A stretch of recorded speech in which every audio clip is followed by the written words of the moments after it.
Nature has an extraordinary way of maintaining balance. But what happens when the scales tip too far? In some cases, when animal populations grow unchecked, ecosystems face challenges that can spiral out of control. Today, we're diving into a fascinating and sometimes controversial question. How does hunting help reduce overpopulation in wildlife? Overpopulation occurs when a species' numbers grow beyond the capacity of their environment. When there are too many mouths to feed, resources like food and water become scarce. The results? Starvation, disease outbreaks, and an ecosystem pushed to its limits.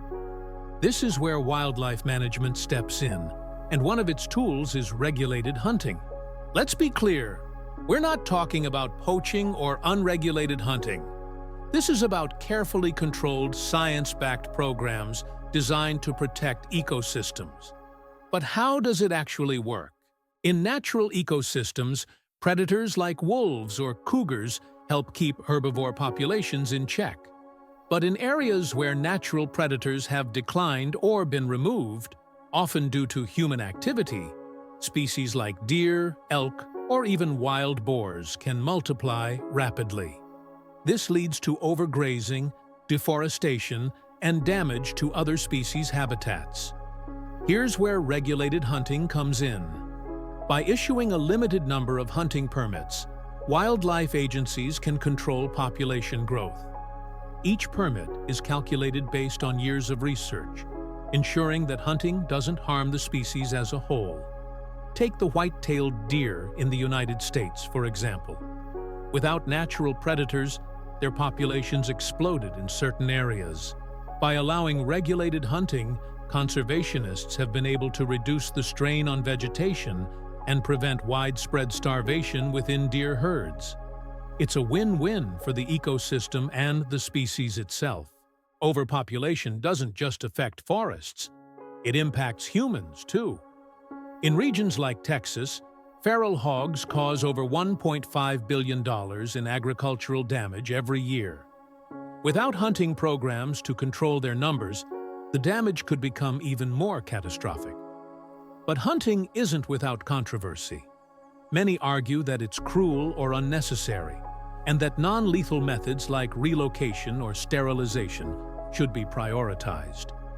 While these methods are worth exploring, they often require far more resources and may not address the problem at the scale needed. Conservation experts emphasize that regulated hunting is just one piece of the puzzle. Habitat restoration, predator reintroduction, and public education are equally critical to maintaining ecological balance. What many people don't realize is that regulated hunting also contributes to communities. In many programs, hunters donate thousands of pounds of game meat to food banks, providing a sustainable source of protein to families in need.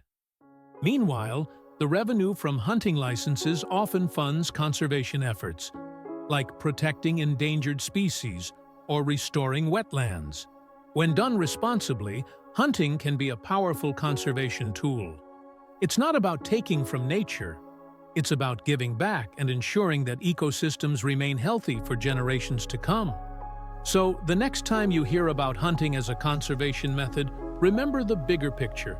It's a strategy rooted in science, guided by ethics, and aimed at preserving the delicate balance of life on Earth.